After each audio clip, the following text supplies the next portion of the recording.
record. About time. Well, good evening to anybody watching this on YouTube. And we're studying Joel chapter 3. We're going to Joel chapter 3 from verse 11, I believe. Yes, we're doing verse 11. And it says, "Hasten and come, all you surrounding nations, and gather yourselves there. Bring down your warriors, O Lord." Now, when I first read this, it was a little confusing. Hasten and come, all you surrounding nations. I saw that, right? But at the end, it says, "Bring down your warriors, O Lord." So is he calling the nations Lord? What was the deal?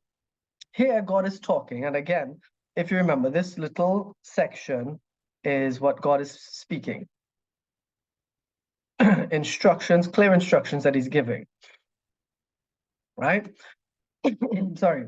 Now, as we look at it, God is talking about pushing the enemies of Israel to be more urgent as they get ready to attack their target. So the enemies of Israel have been gathered. Again, at the start, he said he will gather them in the valley of Jehoshaphat. And I detected a mocking tone here because he knows why he's gathering them, to kill them, all of them. But you look at it, hasten. And the last part of the verse that I mentioned here, "Bring down your warriors, O Lord," is it's kind of disjoint. It doesn't fit in because this line, "Bring down your warriors, O Lord," is actually spoken by Joel as he relates what God is saying. So God is telling the nations to come, and Joel himself, as he says this, says, "Bring down your warriors, O Lord," because he's comforting himself, Joel, and he's comforting the readers of the prophecy, that to remind them that God is in control and God's warriors will be there when the world gathers to destroy Israel, because it will be scary. The word ushu, from the root word ush, is used only once in the Bible, and that one time it's used is here in this verse of Joel 3. Ush means to lend aid. It means come to help. It means to help with haste. So that's used here for hasten. There is a little urgency with providing of help here. It means to help with haste. And I'm telling you, the whole point of the word and it being used once is to remind you that when a word is used once in the original, it makes it difficult for scholars because scholars have to try their best to accurately translate. And because they're translating the word of God with the utmost seriousness and they're giving their best effort, it requires them to have a lot of backup or context from other parts of the word. But it was used here, hasten and come, sorry, to indicate just how the gathering has to be. The gathering has to be like motivated, strongly motivated, right? I think Joshua came in. Joshua, good evening and welcome to you. Welcome. Scholar Benson points out that through the chapter so far, the prophet has been calling for nations to bring their everything to destroy Israel. And this verse shows a short request at the end of it, a short request to God in the midst of it, to ask him to have his own mighty warriors there for his people. Albert Barnes tells us that these mighty ones are truly God's agents, right? These warriors, God's agents, and they're here for us, not to serve us. So we can't go telling them, "Hey, angel, do this. Hey, angel, do that." Not to be commanded us by us, because we are lower than the angels, right? As angels, as us. We are lower than the angels, but they serve God and they obey his commandments precisely. They are agents of his will, and they Two, like us, they have free will that we have because we know some of them disobey him. We know some have turned away, and those are the demons of the world. And some of them are demons chained in the abyss that we had studied when we did Revelation, pieces of Revelation. Angels, sorry, those angels will be racing out from the abyss when another angel unlocks it to set them free to torment the people who took the mark of the beast. So don't take the mark of the beast because all their rage is coming out on people, but they're not allowed to kill. So it will suck. It will be horrible, right? Um, sorry. When you think about it, the number of angels that'll be pouring out from that abyss in the Great Tribulation time, it seems like there's a lot of bad angels. But again, in Revelation, we saw the dragon, devil, swept out 1/3 of the stars of the sky, meaning he took 1/3 of the angels.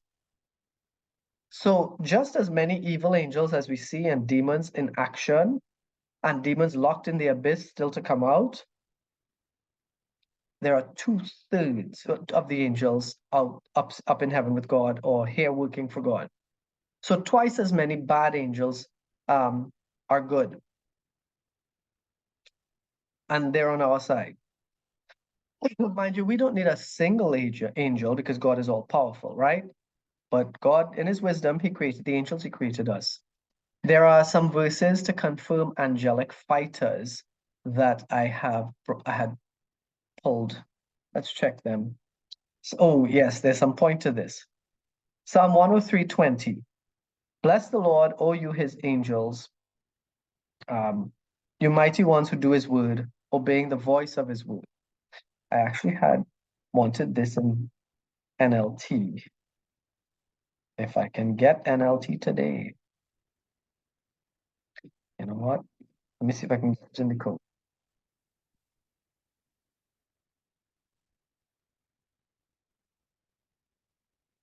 Here it is. The Lord, you angels, you mighty ones who carry out his plans, listening for each of his commands. They are mighty and they do his will obediently. Psalm 91:11. For he will command his angels concerning you to guard you in all your ways. He has commanded his angels to guard us. I figure part of that might be the reason, I figure that might be part of the reason the devil hates us so much. God made them superior to us, and he instructed the angels to take care of us. And the devil would not have liked that. The devil would have been like, why am I taking care of these losers? I am so much better than they are. But that's just me speculating. The Bible doesn't say anything about that, so take that with a pinch of salt. And 2 Kings 19:35, that night, the angel of the Lord went out and struck down 185,000 in the camp of the Assyrians. And when people arose early in the morning, behold, these were all dead bodies. These are God's angels. And they have been involved in huge events in history. Sorry, Vishala, good evening and welcome. Sorry. They've been involved in some big historical events. This here that we're looking at on screen was a story where Assyrian king Sennacherib said in this same chapter, let me see if I can show it to you, right? In this same chapter, Mr. Genius Sennacherib, he said, God can't save you. Do not let your God in whom you trust deceive you by promising that Jerusalem will not be given into the hands of the king of Assyria. He literally saying, please, if your God told you Assyria is not taking you, don't let him deceive you. This clown thinks he's bigger than God. Well, Hezekiah prayed. Before this happened, Isaiah the prophet reassured Hezekiah. After Hezekiah defied God, after Sennacherib defied the Lord, Hezekiah prayed. Isaiah made a prophecy. And in the end, hold on, it gets nice. Then Sennacherib, after all the dead bodies thing, right? Sennacherib, king of Assyria, departed and went home and lived at Nineveh. He retreated to Nineveh to be killed. And as he was worshipping in the house of Nisroch, his god, Adramelech and Sharezer, his sons, struck him down with a sword and escaped into the land of Ararat. And Esarhaddon, his son, reigned in his place. So you go boasting and thinking you're better than God, you pay the price. Now, the real price, y'all, is always hell forever. But sometimes, even while we're here, God will visit his wrath on us or on his enemies. And as his children, we are to expect negative consequences when we disobey him. Now, God's agents in this verse that we're looking at in verse 11, bring down your warriors, O Lord. They are different from what we saw here. Stir up the mighty men. This mighty men here would be men from the heathen nations. So we're seeing warriors, we're seeing mighty men, but let's not get them confused. Jameson, Fawcett, Brown commentary share a quick summary of a guy named Oberlin who spoke about prophets contribute parts of the whole message. And this is regarding the Antichrist. Daniel called the Antichrist a king. John called him and his organization a beast. We know this beast out of the sea, right? The Antichrist himself was described by Daniel, boastful and stuff. Welcome to Kamraj, good evening. In a few different verses, we see his army of heathen followers coming up against Jerusalem, right? And even here in Joel chapter 3, verses 1, straight down, we see a lot of talk about the Antichrist and his men and his military, because that's who God is gathering here, agents of the Antichrist. Given our recent study of the Antichrist, we owe it to ourselves to check out, some verses here that I would put in the document here on this study. And it's good to check them out. The references I got, Isaiah 29 was talking about Israel being unfaithful, then being punished for a time, and God blessing it for that.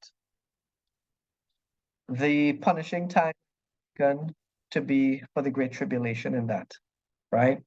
In Joel chapter 3, we saw a lot of it speaks about judgment on nations that are against Israel, with the ultimate focus being on the last day. And welcome and good evening to you, Crystal, as well. Zechariah 12, 1 to 14, and Zechariah 21. God will hurt the ones who rise against Israel. Then he will bless Israel. And finally, Israel will repent and mourn as a nation. Because remember the call to mourn. The call to mourn was done in Joel chapter 1, verse 8 and 2:12. I want to bounce there for a sec, just to remind us, when we're studying these things, it's not just one verse. It's one verse in the context of the chapter, and the chapter in the context of the book, and the book in the context of the Bible. Big time stuff, right? In Joel 1:8, they're told, lament like a virgin wearing sackcloth for the bridegroom of her youth. This is like lament, because you know how dopey little girls cry for man? This one is a decent young lady who lost her husband. Lament like that.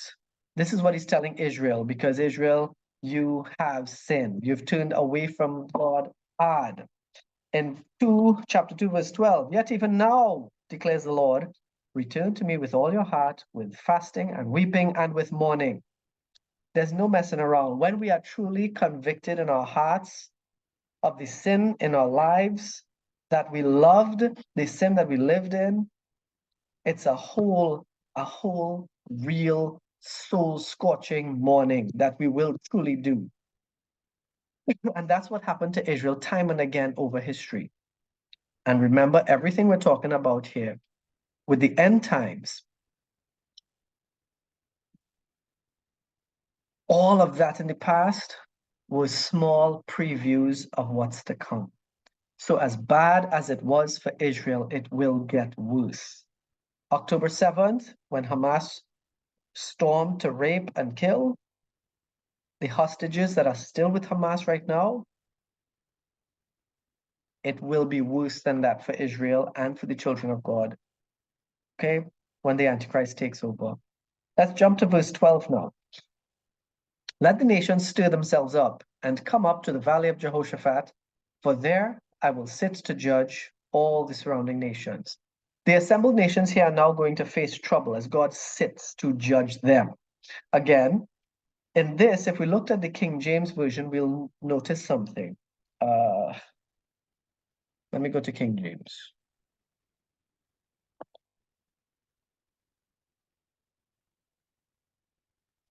I'll show you all something about the wording in this in the King James. At this time, I'm not saying King James doesn't represent it to us properly. In this case, I like what the King James said. The wording here, let the heathen be wakened. In our ESV that we use, it was, let the nations stir themselves up. King James said, let the heathen be wakened. And it hits differently and emphasizes these people's separation from God. Heathen, totally not from or with God. And it emphasizes the hurt that is coming their way as God's rage is much greater than theirs. Stirring up here is mentioned, and like verse 9, where we saw consecrate in the other versions indicated to stir them up and to wake up and proclaim this among the nations, consecrate, stir up the mighty men. It indicates like, don't just like come here, be fully involved, motivated, driven. A lot of this, again, the King James said awakened, as if awakened from sleep. That was the actual meaning of the word here. These nations that are roused, they're roused by the rage-filled dragon, the devil. And remember Revelation where it said the dragon pursued the woman, Israel, and he tried to overtake her with water from his mouth. Remember the waters? The waters were the confusion in society. We are going to see confusion in society that is going to try to hate on Israel. Guess what? We're living in that time right now. This is not the Antichrist time yet. He didn't show himself. But we are seeing little previews of what's to come. And it will be worse. Just as much as the media, the public hate on Israel now, it's going to be worse. This here is the foundational level that will build towards an international hatred of Israel. Repeated use of certain words here indicate highly motivated action in war. And it's frightening when we consider that the Hamas were just like this on October 7th. And again, they don't compare to what is being described right here. It will be worse. We see the word up used to talk about their direction. Stir themselves up, and this one, come up to the valley of Jehoshaphat. I mentioned Jehoshaphat's valley earlier. Come up to that valley. That up indicates going up to Jerusalem, because Jerusalem is on a slightly elevated piece of land. Unfortunately, God will be in Jerusalem passing righteous judgment on these gathered people. They're going to gather in the valley of Jehoshaphat for God to judge them and slaughter them. Some commentators think that the truest sense of this coming up is their march to the throne of judgment. I'm not sure yet. We don't know. Imagine prepping and sacrificing and building rage within yourself and building rage within others, like psyching yourselves up to form an army that was created to kill the nation of Israel, to kill God's people. And what you're really doing is preparing to go to court. You think you're going to fight against Israel, but you're going to court to face judgment from God. And you're not going to court for trial. You've been tried already. You're just going to God for execution.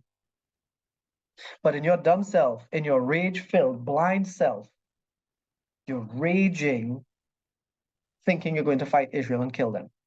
All the nations, and remember, they were told earlier, all right, let the weak say I am strong, or let the weak say I'm a warrior. Everybody is coming to fight, not just the warrior types. Any old clown who would not have made it to the army is like, yes, the more the merrier. We're going to kill Israel. Jump in. There's room for lots of us to go and kill Israel. Let's go. We have weapons, we have manpower. And of course, the Antichrist will tell them, you have the right. It's a wrong turn in the worst neighborhood possible. And they're going to be judged harshly for that same hatred. Because just as much as they hate Israel, they would have hated God 10 times as much. Kyle and Delitzsch call this a summons to war. This verse here is a summons to war. And they tell us that this is not just to declare a war. We're not going to get together and say, hey, let's declare a war. This is to consecrate a war. Meaning these hater nations are not just going to sit and talk about doing it, but their movement will be immediate. It'll be determined. Jesus spoke about this in John 5:25-29. I don't have that prepped. We need to get that. All right. John 5:29, 25-29. I want you all to see this. Here it is. Truly, truly, I say to you, an hour is coming and is now here when the dead will hear the voice of the Son of God, and those who hear will live. For as the Father has life in himself, so he has granted the Son also to in himself. And as he has given him authority to execute judgment, because he is the Son of Man. Do not marvel at this, for an hour is coming when all who are in tombs will hear his voice and come out, those who have done good to the resurrection of life, and those who have done evil to the resurrection of judgment. It ties in with our work here. Scripture interpreting scripture, folks. I will sit to judge all the surrounding nations, and they have already been judged as wrong. It's amazing to me when I see just how several different parts of the Bible are connected. And this is not me making stuff up, okay? You guys could always run back and check this and see. Oh, here he's talking about Valley of Jehoshaphat. In John, he was talking about, I don't know, judging a thief or something. Check it. He was not. It's all connected. This rage of the haters, though, is something to frighten us. It is their own rage. It's something that they have, something that they fuel, something that they make zero effort to get rid of. The rage that they're going to raise, fuel, and build to come against Israel. They are passionate in their hatred of Israel. And this is seen even now as the hatred against Israel builds. Look at posts and comments on social media. That hate is growing. And if you don't see it, your social media is very limited. Last week, South Africa brought charges against Israel in the Court of Justice for genocide. Today's January 16, 2024. Last week, South Africa took them to the Court of Justice. Excuse me. South Africa is a nation that is manipulated by the devil. And this action might be an indication that BRICS is the ram or the goat from Daniel 8. I'm not saying they are, I'm just saying they might be. We'll only know when we look back at history. You never know that you're in prophecy until you look back and say, oh yes, that was the prophecy. Okay? And just for you to know, that Court of Justice will not, like, Israel won't be charged for genocide, but it will probably, if the Court of Justice decides that Israel is guilty of genocide, it will probably lead the UN to condemn what Israel is doing. So they're using legalities to try to bring down a country defending itself from current, past, and future terrorist behavior. Matthew Poole, the scholar, reminds us that past judgment by God in the form of Sennacherib, the Egyptians, Assyria, Babylon, Persia, and Greece. There's judgment by God on all of those nations and kings. Around the nation of Israel, which is surrounding Israel, but not consuming Israel completely. Matthew Poole artfully described it as Israel being a bush, all in flame, yet not consumed. It's literally on flame, on fire, in flame, and it's not totally consumed.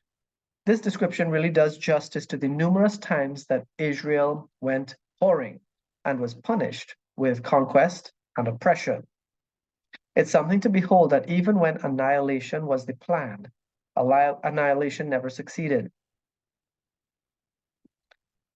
We have 3 minutes. I will get into verse 13, but not finish it. I'm sorry. Put in the sickle, for the harvest is ripe.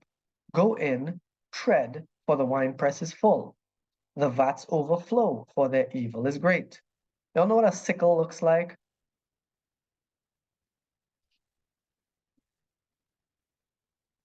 It's something used to harvest grain, cut grass.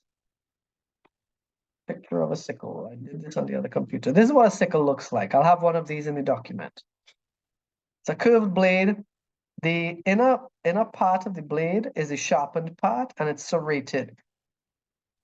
Sorry, meaning serrated meaning it's jagged edged. So it cuts, it grabs, it cuts nice and easy. And a wine press. I want you all to see this one. Picture of an old wine press.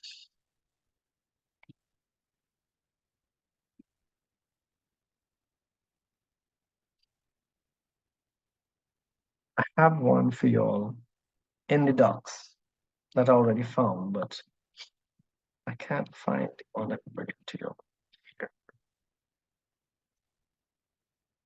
The best one I can use is like here, but I don't know if it's large enough. Let me see how big this picture is. Some of these pictures were too small. Yeah, look at this. This is way too small. All right, even if I zoom in, it's not a very big picture. I have a better picture for y'all in my document, so don't worry about it. You'll get a better picture than this. Basically, grapes are put in here. People tread on them and mash them till juice squeezes out and collects here to be fermented. There's a little filtering device as well to prevent like solid particles from getting in. Let's talk about the sickle and the wine press.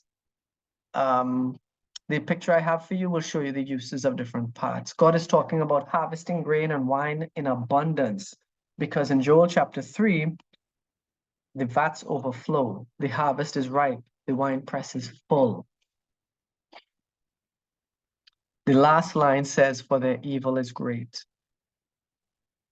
This tells us it's not literal grain he's harvesting, it's not literal wine he's harvesting.